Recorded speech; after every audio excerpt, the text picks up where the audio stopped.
Sige, pakalat po nila. At hinahanap po yung sabi pinagyayabangan niya ng ating Pangulong Bongbong na 5,500 flood control projects. Pero tahimik sila sa 11,000 plus. Sobra kadubli po. 11,000 plus na flood control projects ng previous administration sa buong bansa. At doon nga lang sa distrito, mga kababayan, ni Pulong, 51 billion. Isang distrito lang yan po, mga kababayan. Tapos, hinahanapan.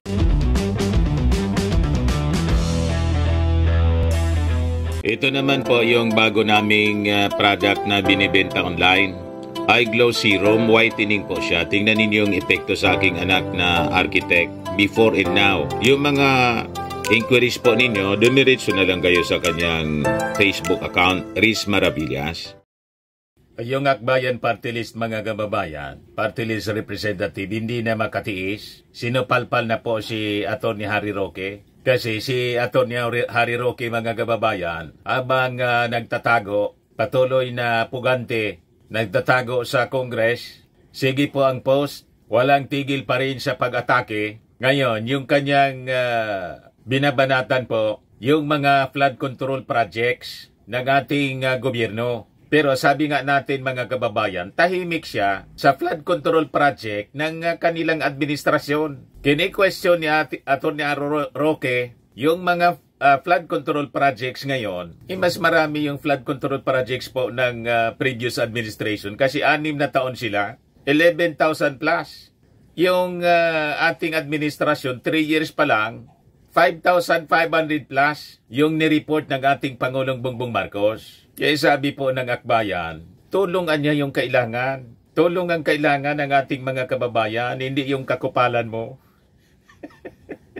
Ayan po, tulong ang kailangan ng mga kababayan, hindi ang kakupalan mo. Harry Roque, sabi ng Akbayan. Sabay-sabay na umaatake po yung mga DDS vloggers. Tayo sana, ayaw na nating makisawsaw. Gusto natin sanang i-ignore. Kaya lang po, may kasabihan po tayo. Evil triumphs because good men do nothing. Pag wala tayong ginawa para supalpalin, suplahin, basagin yung kanilang mga kasinungalingan, ang kanilang mga black propaganda, baka magtagumpay sila sa kanilang paninira. Di ba? Pati yung statement ng ating Pangulong Bongbong Marcos during the command conference niya sa mga disaster officials, pinipilipit po ng mga supporters po ni Inday. Habang si Inday po, napakasarap ng buhay. Nasa kasalan po ni Mike Rama sa Cebu. But before ko, mga kababayan, ibigay sa inyo ang mga balitang yan, at pag-usapan po natin itong mga propaganda nila, pati yung statement ng ating Pangulong pinilipit nila, click subscribe muna dito sa ating YouTube channel and hit the notification bell para lagi po kayong updated sa mga kaganapan dito sa ating bansa. Like and share na rin po ninyo ng ating video. At huwag na rin po ninyo na escape yung ating mga commercial ads para tuloy-tuloy lang ang pag-unlad ng Bagong Pilipinas. Itong ating programa, mga kababayan, atid sa inyo nitong ating mga sponsors. Firmax Firming and Lifting Cream. Pinapay po sa mga pulses in affected area. Mainam po ito sa mga pains at paninigas ng mga kaso-kasuan. Ito sa mukha naman yung application, anti-aging, Automax po siya. Ito ay iGlow Serum, mga kababayan. Whitening po siya. Made in South Korea. Ito naman po, Nengxia Red Mix Fruit Drink. Gawa po siya sa goji berry. May anti-cancer properties po siya. At sa mga nagana po ng malinis and spacious fitness gym, pumunta lang po kayo sa aming Colossal Fitness Gym. May Grab car rental din po kami. At bills payment po sa aming office. At saka sa mga mahilig po sa mga imported bags, manood po kayo sa live selling ni Madam Eileen Rosales sa kanyang Eileen Closet po. Pati mga shoes, ito yung kanya po. Ito yung kanyang page. Kita ninyo, napakagandang mga online selling po siya. Si Madam Eileen Rosales. Lagi. Cellphone number niya po, 773-798-7816.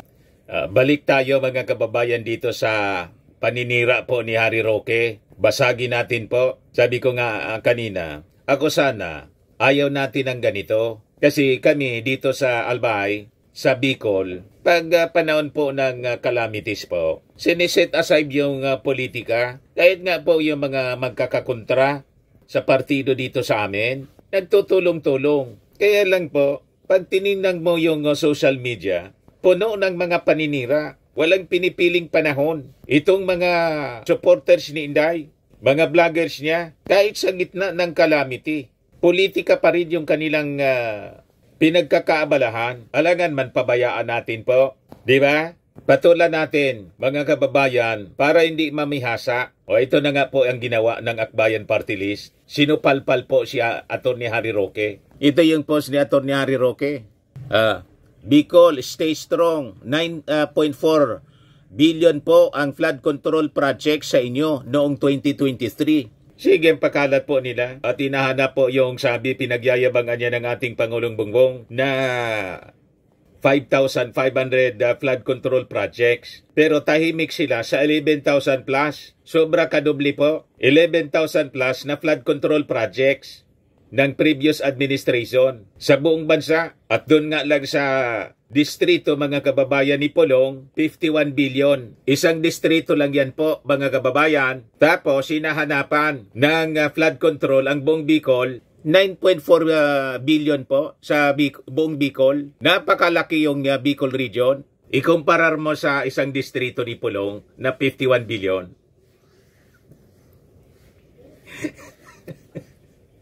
O, diba? Napakarami dito. O, napakalawak po ang Bicol region. Hindi napakarami. Napakalawak ang Bicol region. Composed of 6 provinces. Masbate, Catanduanes, Sorsogon, Albay, Camarines Sur, Camarines Norte. At may napakalaki kaming ilog dito, yung Bicol River Basin po, na kailangan doon bilyon-bilyon na allocation. Wala nga yung 9 billion dun sa Kamsor lang po. Kaya sabi po ng Akbayan, tulong ang kailangan ng mga kababayan, hindi ang kakupalan mo, Harry Roque. Akbayan Party List, Percy Sardenia calls out former presidential spokesperson and now fugitive Harry Roque over his remark following the onslaught of severe tropical storm Christine in the Bicol region. Tulong ang kailangan ng mga kababayan, hindi yung kakupalan mo, Harry Roque, sabi po ni Sardenia in a post on X, formerly Twitter, on Thursday, October 24.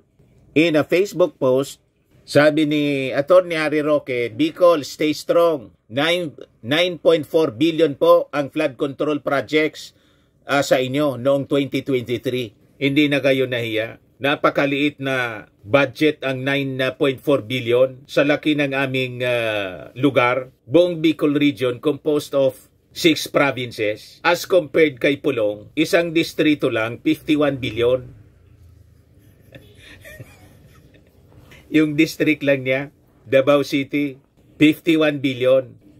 So that is 5 times bigger than the 9.4 billion allocation dito sa amin noong 2023 na sinasabi mo, Atty. Harry Roque. Kita mo? Yan tuloy, backfire sa inyo yung inyong mga paninira. Tapos si Leni Robredo, si Inday Sara, habang sa kasagsagan ng bagyo, ng pananalasa ng baha po sa ating bansa, nandun siya, nagnininang sa Cebu kay Mike Rama. Tapos ang tulong niya na pinadala dito sa Bicol, dito sa amin sa Legazpi, 3 sakong bigas. Ay nadagdagan na pala. May distribution sila, ipakita ko po sa inyo. Nadagdagan yung 3 sakong bigas. O ito na po, mga kababayan.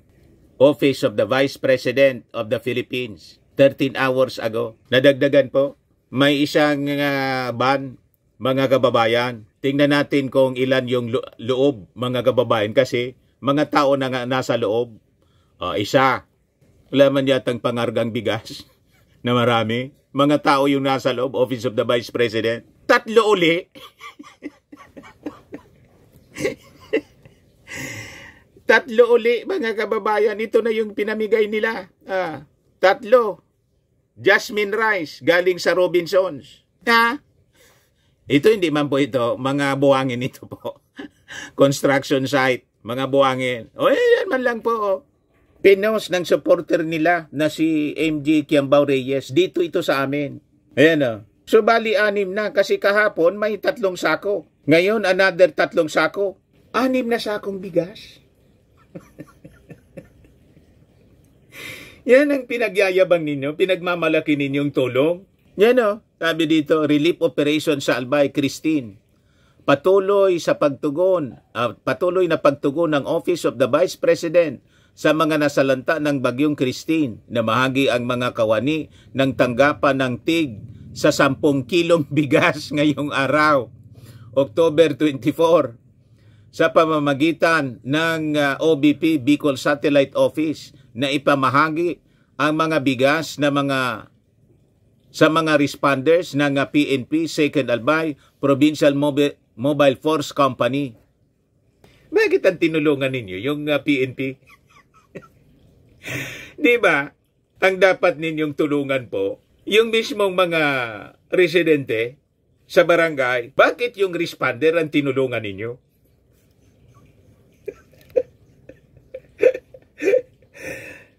Sablay, mga kababayan. Yung mga responders po, hindi na nila kailangan ng tulong. Sila nga yung nagre-responde. Kasi may allocation na dyan yung ating gobyerno. Sa pagkain nila, sa allowance nila, may sweldo naman sila. Ang dapat mong tulungan, yung mga tao na nasalanta mismo, mga direktang nabiktima ng baha, hindi yung responder.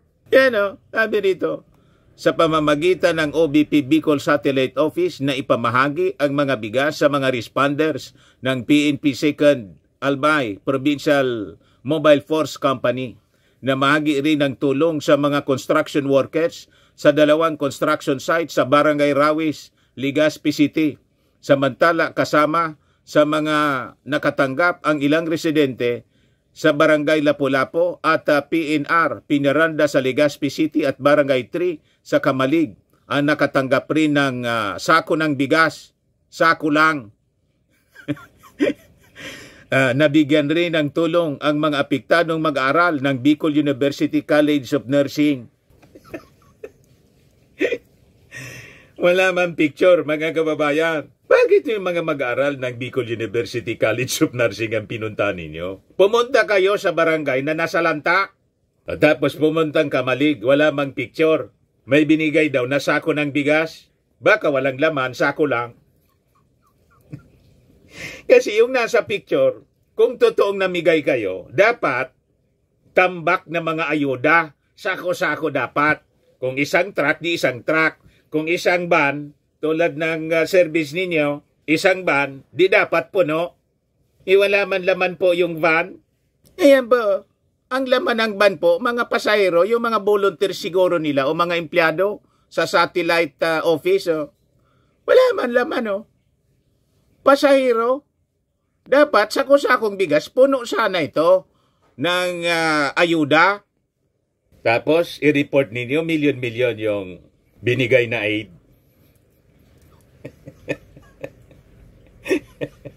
Mahirapan naman yan na magpaliwanag yung COA pag inimbestiga ng Congress. Tapos sasabihin naman, iniipit kayo. Wala man nga po kayong maipakita na ayuda para yung paggastos ng confidential funds na ang sabi, isang safe house, ang halaga ng renta, 47,000 to 250,000 yung gabi. Hindi man malaman kung sino yung pinatira sa mga safe houses. Bakit pinatira doon? Ayan tuloy, nabuko. Ngayon, gusto nang mamugot ni Inday.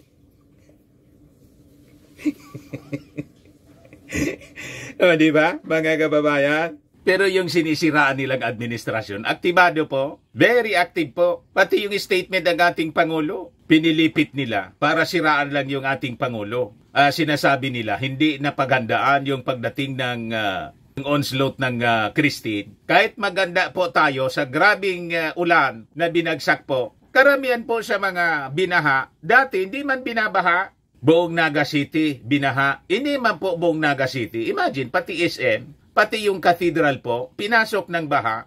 You see? Ngayon sisihin ninyo yung flood control ng previous administration ng 5,000 anya, 5,500 sa buong Pilipinas. O, ang tanong ngayon, 3 years yung ating Pangulo, 6 years yung previous administration with 11,000 plus na flood control. Ano yon? Coterminos? Natunaw yung mga flood control ng previous administration na sobra pa kaduble sa present administration. Pag nire-raise natin ang puntong ito, tahimik kayo. Tapos sasabihin lang ninyo, bangag, bangag, bangag. You see? Very unreasonable kayo. Yung mga argumento ninyo, wala sa hulog. Ayaw na sana nating patulan, kaya lang namimihasa kayo. Ipag hindi natin po sila sinupalpal, isipin ng mga mauuto ninyo, totoo yung mga sinasabi ninyo. Iwalang katotohanan po yung mga pinagsasabi ninyo. Ito po pinapakalat ng thinking minds, oh. Mga paninira sa ating Pangulo. Sabi dyan, oh. Imagine if we were at war. BBM and Gibo, like acting tough, Gibo failed to protect Pinoys during Odette and failed again. Now, BBM and Gibo, like provoking China. If China declared war versus Philippines with leaders like them, what will happen to us? Ayan, oh. Tapos kino-compare nila yung dating Pangulong Digong tapos si Digong sa pag-handle po ng disaster. Sabi noon ni quoting Digong, "You do not give orders on the day of the storm. That is stupid. Wala ka nang ibibigay na orders kasi ang orders na ibigay 2 or 3 days ahead. You do not give orders on the day of war." Mas nagmamagaling ka sa isang totoong sundalo. Bakit? Ito ba si Digong sundalo?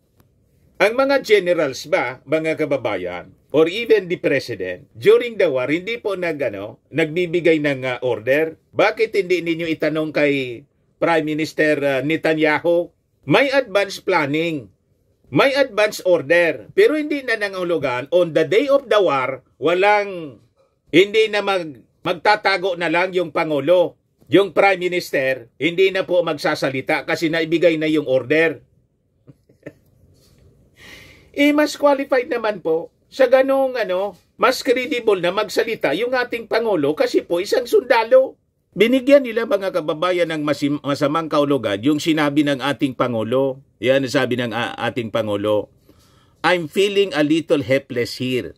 Kasi wala tayong magagawa. All we can do is sit tight, wait, hope, pray that there is not too much damage, that there are no casualties, and go in as soon as quickly as possible." So anong mali doon? Unang-una po, before pang dumating si Christine, before pa nalasa po, may forecast na yung Pag-asa. May warning na po yung Office of the Civil Defense. Yung NDRRMC po, nagpalabas na ng mga warnings. Nagsuspend na ng klase yung Palasyo Malacanang pati trabaho. All the warnings, mga kababayan, na ibigay na. Kaya lang po, talagang malakas yung buhos ng ulan. 533 millimeter of rain. Ibinuhos po sa loob lang ng sabi ng Pag-asa, sa loob lang ng 24 hours na ang normal rainfall, mga kababayan, nasa 323 lang po of rain sa loob ng isang buwan. Imagine that. Sobra pa kadoble yung ibinuhos, mga kababayan, sa 24 hours lang. Sobra pa kadoble sa dapat na normal rainfall sa isang buwan. Naintindihan na ninyo, mga nausog. So hindi man pwede na habang po nalasa yung bagyo, papadala ng rescue, papadala ng ayuda. Ang ayuda po binibigay after na lumipas ang pagtama ng calamity para hindi na madamay din kahit yung mga responders. O bakit Mr. Maravillas, ang daming nalubog? Kasi nga po, hindi inasahan ng mga local government units na pati yung mga evacuation centers, nasa evacuation centers na po, halimbawa dito sa amin sa Libon, isang barangay po sa Santa Cruz, Libon, Albay, nagsipaglikas na po. Nang lumalakas na yung ulan, padilim pa lang po, nagsipaglikas na yung mga residente sa mga flood-prone areas. Yung mga alam na nila, identified na nila kung alin yung mga low-lying barangays, areas sa barangay. Lumikas sila sa evacuation center, hoping na doon ligtas na sila. Parang yung Yolanda, pati yung evacuation center po, inabot kasi lampas na sa bubong ng mga residentes yung baha. Inabot pati evacuation center. O sinong sisisihin natin dyan? Yung Pangulo. Sisihin natin kasi pati evacuation center inabot. Alam ba ng Pangulo na pati yung evacuation center na in-establish matagal na, aabutin pa pala dahil sa tindi ng ulan? Kaya ganun ang statement ng ating Pangulo. Yan o, I'm feeling helpless, little helpless here. Kasi wala tayong magagawa. All we can do is sit tight, wait, hope, pray that there is too much damage, that there is not too much damage, that there are no casualties, and go in as soon and as quickly as possible. Kasi kung susugod po yung ating mga authorities, ano yan, Superman? Yan ang no-no po sa disaster operations. Alam namin yan dito sa Albay. Kasi kami ang una na may Disaster Academy dito sa amin. Dito nag-originate po ang idea na zero casualty and preemptive evacuation. Yan po ang simula ng preventive evacuation na sinuggest ng aming gobernador kay Digong noong panahon niya. Hindi man yan po idea ni Digong. Galing yan sa aming dating gobernador ni si Joey Sarte Salceda. Kala naman ninyo, magagaling kayo. Nangopya lang kayo sa national government noon, galing dito sa amin, because dito sa amin, lagi kaming handa kasi model kami pagdating sa preparations. May bulkan kami, may dagat kami rito, may mga bundok. Kaya pinag-aralan namin kung paano yung mga preparations. Hindi pwede po na sa kasagsagan ng baha, kasagsagan ng bagyo, lalabas yung mga rescuers. Di pati niyan yung mga rescuers na matay. Naintindihan na ninyo, mga DDS, masyado kasi kayong assuming at pinipilipit ninyo yung statement ng ating Pangulo. Yan ang ibig niyang sabihin. Let's wait anya na humupa. Then, papasok tayo as quickly, as soon as, and as quickly as possible. Ito na nga yung ginagawa ng ating gobyerno ngayon. Mabilis yung relief operations, rescue, and retrieval. Kasi may mga nangamatay. I think mga 26 na po yung casualties. Yan ang problema sa inyo. Masyado kayong nagmamagaling. Magpagaling kayo, magpa-check up kayo ng inyong mga utak kasi nahawa kayo ni Inday. Ito po yung ginagawa ng ating Pangulong Bongbong Marcos, government intensifying efforts versus Christine. Sabi niya rito, Marcos meets disaster response agencies to address Christine situation. Ito yung una na ginawa ng ating Pangulo. Very active po, hands-on yung ating Pangulong Bongbong. Hindi siya nagpabaya, mga kababayan. Pakinggan natin po. Yan o. What we are looking at, it really looks like this storm is more about flooding. We cannot go in right now.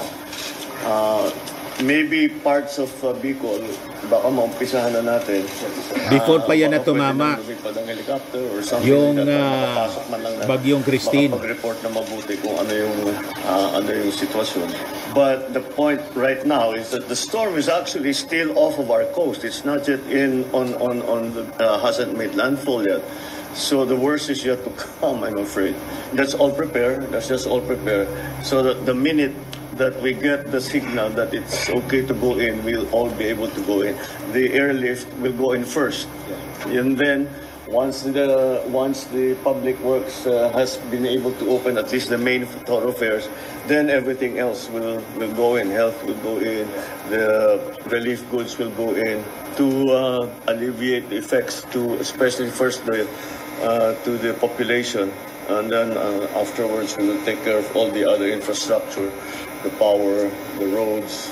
Let's watch again those dams, because we don't want the situation that happened in Cagayan Valley. We're just released without telling anyone, and there was no plan. And we all remember what happened there. Maybe what we can do is do a measured response. Kahit hindi pa high water level, magbitaw na tayo ng kaunti. pababain na natin na hindi apektado yung mga downstream communities. So that when the real water comes, it will be not as bad. So ito yung ginawa ng mga DDS vloggers. Kinuna nila ng picture ito na kumakamot daw yung ating Pangulong Bongbong. Kumakamot na lang kasi hindi alam yung gagawin. That command conference, mga kababayan, ginawa ng ating Pangulo a day before na dumaan sa atin, tumama sa atin yung bagyong si Christine. Hindi man po malakas yung hangin niya. Malakas lang po yung bagsak ng ulan. Maraming dalang kaulapan. Anong walang preparations na ginawa? Masyado kayo. Ang hilig ninyo gumawa ng mga black propaganda, paninira. Wala man kayong tulong na ginagawa. Si Inday, ang tulong na ginawa dito sa amin, binigay po 3 sakong bigas. Tapos nandun sa pumuntang Santiago City, Isabela, wala mang dalang ayuda. Ang dala niya, sarili niya, nagpa-picture sa dating mayor doon. You see? Tapos, the following day, lumipad papuntang Cebu, nasa kasalan ni Mike Rama. Yan nasa kasalan, habang si Leni Robredo lumilitaw-litaw sa baha, nasa relief operations po. Yung wala nasa gobyerno, nagtatrabaho, yung dating Vice Presidente, yung presenting Vice Presidente, nasa kasalan. Tapos ang lakas ninyong makapanira, naiya nga kayo sa sarili ninyo. O ito yung interview, mga kababayan, sa ating Pangulo na humingi daw ng ayuda si Leni Robredo. Sir, former Vice President Leni Robredo is asking for help, in particular yung mga rubber boats. How soon? Yeah, as soon as we can get in. We are now beginning to marshal our assets, like for example, rubber boats. Hanggang Mindanao, kukunin na muna namin at dadali namin dito sa area na pangangailangan. We just got that report from Kamsur that half the province is underwater because they live in that the basin within Albay and Kamsur. Kaya yun ang talagang tinatamaan lagi ng baha. So as soon as we can, we will go in. As soon as we can. Kung kailangan, di naman mailipad ng helicopter yun. So kailangan truck ang magpapasok. Oo. So as soon as mag-clear, alam naman ng DPWH ang nagawin nila. Takamonitor naman sila. Nandun naman ang mga tao nila, mga regional officers, para magsabi when they can come in. So that's what we're waiting for now. Kita ninyo? Tuloy-tuloy yung clearing operations ngayon dito sa amin. Wala kayo kasing alam. Tumulong na lang kasi kayo. Kami mag-iikot ngayon. After na maglinis kami sa aming bahay at kapaligiran. Siyempre, unahin namin muna din yung aming surroundings. Then afterwards, lalabas kami para tumulong sa ibang lugar. Pero, right after the typhoon, Christine, dumaan dito sa amin, lumabas kami ni Mrs. agad-agad para mag-inspeksyon sa paligid. Kaya lang, yung ibang mga lugar, baha pa, kaya hindi na kami tumuloy. Ngayon, mag-iikot kami para magdala ng konting tulong at alamin kung saang mga areas yung mas nangangailangan. Wala ka ako sa gobyerno. Sarili namin itong efforts. Hindi din kami nag-fundraising. Pero kung may gustong tumulong sa ating mga viewers, that's welcome. Ito, si Martin Romualdez, maraming salamat sa ating magigiting na mga rescuers. Sa kabila ng hirap at panganib ay patuloy na tumutulong sa ating mga kababayang naapektuhan ng pagbaha dulot ng bagyong Christine. Hangad namin ang inyong kaligtasan. Saludo kami sa inyong serbisyo at sa inyong pagtugon sa panawagan ng pagtulungan at bayanihan.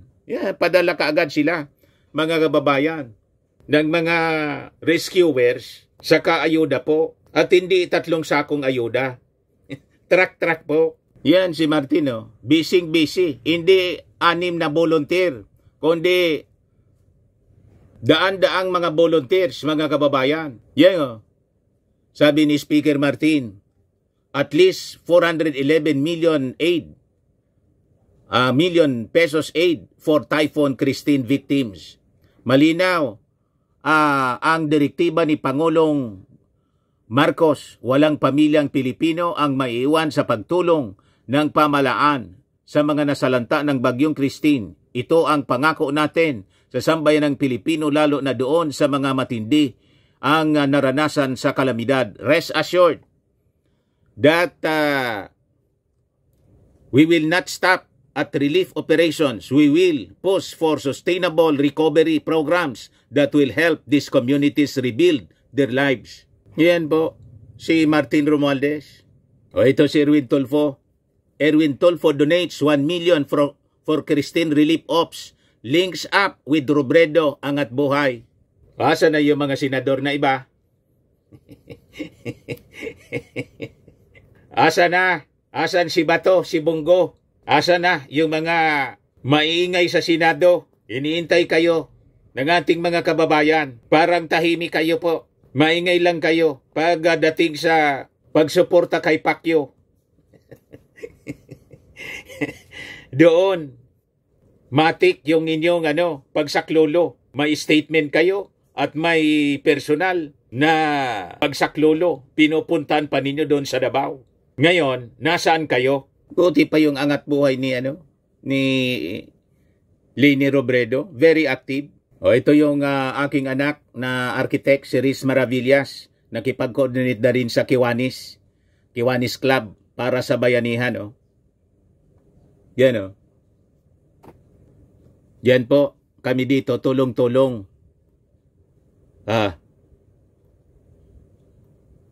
Yan yung grupo ng anak ko sa Colossal Fitness Gym. Manager siya ng Colossal Fitness Gym namin. Kiwanis. Talagang tumutulong.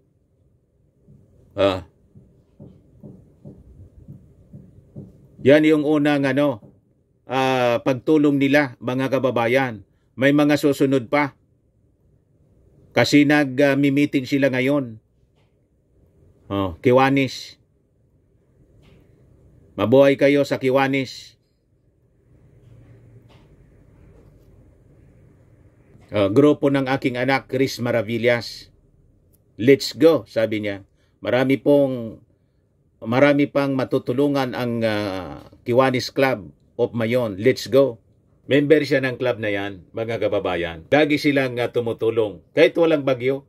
Basahin natin. October 24, Owas Albay. Albayanihan for affected communities of Typhoon Christine.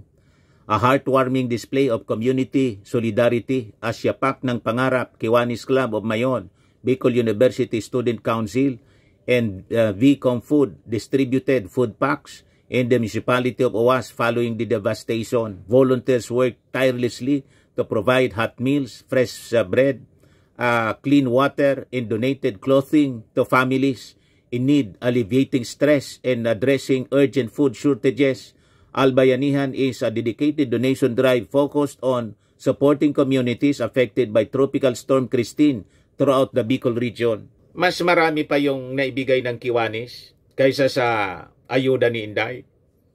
3 sakong bigas. Pagkatapos, kung makapagyabang kayo, wagas. At kung makapang-insulto kayo sa ating Pangulong Bongbong Marcos, matindi. Wala nga kayong magawa. Wala kayong nagawa. Yan si Martino. House mobilizes 411 million aid for Typhoon Christine victims. Yung Congress po, yung Quadcom, sana may Quadcom hearing kahapon. Sinuspend na po para matutukan yung kada distrito nila. Makauwi muna po at maasikaso yung bawat distrito. Ito yung aming congressman, Joey Salceda. Salceda, ako Bicol, distribute rice to typhoon victims in Legazpi. Albay 2nd District Representative Joey Salceda and ako Bicol Party List distributed rice to residents affected by Typhoon Christine in Barangay Cabangan East, Legazpi City. Ito po yung aming congressman, tatakbong governor. Siya po yung pioneering ng preemptive evacuation. Sinuggest niya po during the previous administration sa Pangulong Digong. Hindi man nila alam po kung ano yung preemptive evacuation. Tapos kung makapagsalita kayo, kala ninyo, kayo yung may kaisipan. Galing yan sa amin, yung preemptive evacuation. O, yung nilalait po ninyo na congressman at saka party list representative, ako Bicol, nasa action po sila. Ayan o. Si Pido Garbin, dating ako Bicol congressman. Ito yung tumatakbong congressman, si kapatid ni Saldico, si Kito ko. O nasa action sila po, tumutulong. O ito si Governor El Rey Villapuerte ng Camarines Sur. Yan o. Nasa action po sila.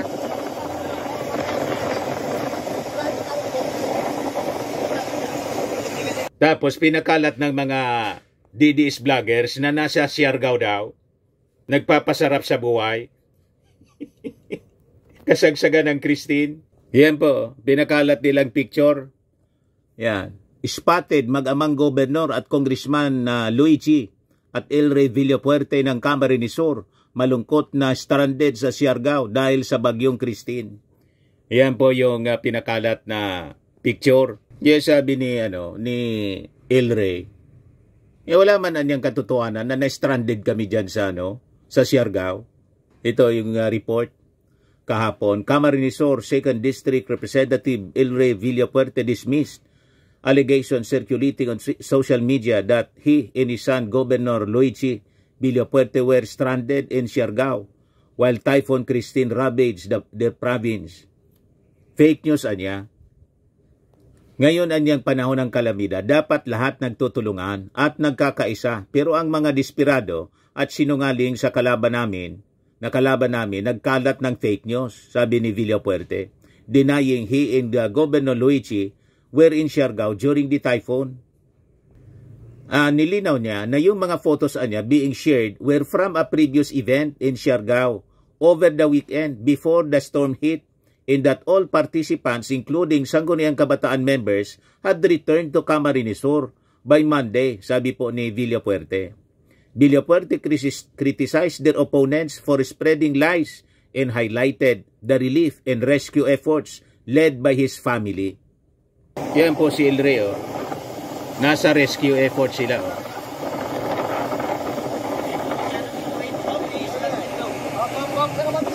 Ewan po kayong basta't naniniwala sa mga pinapakalat na fake news. Ang hilig nila magpakalat ng fake news, mga kalaban sa politika. Yung ating mga congressmen sa pamumuno ng Speaker Martin Romualdez, walang tigil pong sinisiraan ng mga minions ni Inday, ni Digong.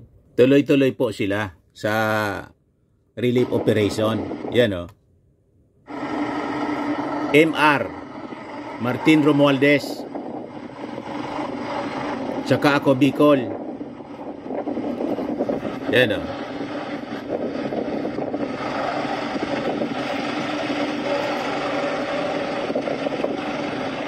Yan sabi dyan ni Pido. Delivered 4 truckloads of food packs in Naga City. Received by Mayor Nelson Ligacion.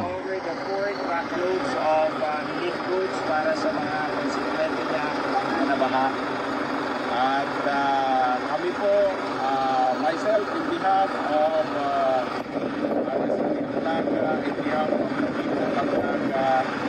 ay nagpapasalamat po ako sa aking kaibigan, Congressman Pido Garbin Jr. and of course Congressman Saldico and Speaker Martin Romualdez sa tulong na dumating para sa Naga, para sa mamamayan po ng Naga City. Napakalaking bagay po ito, lalong-lalo na sa mga panahon na ito nang hinahanap po ng ating mga kababayan ay pagkain para doon sa mga lugar, mga barangay na hanggang ngayon ay baka pa rin. So, maraming salamat. Salamat, Mayor. Mabuhay ang Naga. Mabuhay ang Bicol. Good night. Pahinga na muna. Maraming pagtrabaho mo. So yan ang sinisiraan mga kababayan ni Harry Roque. Sila hanggang panira lang. Yan sinisiraan ng mga supporters ni Digong at ni Inday. Pero sila, nasan si Inday? Nasa kasalan po. At dito may tulong, 3. Ay, 6 na pala. 6 na sakong bigas. Yan o, proud na proud si MG Reyes Kiambao. Sabi niya dito, note, wala pa po at di pa kasama dito yung mga dilata at iba pang relief goods mula sa atin this Friday. O siya po ang nagpakalat niyan. Proud na proud po. 3 sakong bigas. Proud na proud sila nito. Yan ang tulong nila, mga kababayan. Proud na proud sila niyan, no? Ito 3 rin na sakong bigas. Yan, no? Yan man lang ang tulong nila. Wala nang iba. Nasaan si Inday? Nasa Kwampo. Yan, report ng Impact Leadership. Nasa kasalan si Inday. Si Lenny, lumilitaw sa si Lenny. Yung dating Vice Presidente. Uto-uto lang ang maniniwala sa inyo. Sa mga naghanap ng malinis and spacious fitness gym, pumunta lang po kayo sa aming Colossal Fitness Gym. We also offer Grab Car Rental with our brand new 2023 model ng Toyota Innova. We also accept booking for those who are planning to travel via PAL, Cebu Pacific, and other airline companies, local and international, and bills payment for Meralco Bills, PLDT, Aleco Bills, etc. Ang Colossal Fitness Gym is located at 3rd floor Security Bank Building, Landco Business Park, Legazpi City, Albay. For inquiries, look for Chilon Maravillas. Contact number 0966-802-0949. Yan yung aming Innova. Lagi na pong matao sa amin. Pati mga foreigners po, tingnan ninyo. Mga British tourists sila. Ang lalaki ng katawan na, mga kababayan, nag-gym sa amin. Ito naman po, Indian National. Ito mga mga European sila. Ito naman yung bago naming product na binibenta online, iGlow Serum. Whitening po siya galing sa South Korea. Tingnan ninyo yung epekto sa aking anak na architect entrepreneur, Riz Maravillas. For inquiries, look for Riz Maravillas on FB. Ito naman po, Firmax Framing and Lifting Cream. Pinapahid po ito sa mga pulses and affected area. Mainam po ito sa mga pains at paninigas na mga kasukasuan. Ito po, Automax Radiant Serum. Sa mukha naman yung application. Anti-aging po siya. You will look 10 years younger than your age. Sa mga cancer patients naman po, baka lang gusto ninyo itong itry. Nengxia Red Mix Fruit Drink. Hindi man po siya gamot, food supplement siya. Kaya lang, gawa siya mga kababayan sa goji berry. Yung goji berry may anti-cancer properties. Yung mga inquiries ninyo, dumiretso na lang kayo sa aming messenger sa Facebook para masagot namin agad. Ayos po, ako po si Dante Maravillas. Bye-bye. God bless.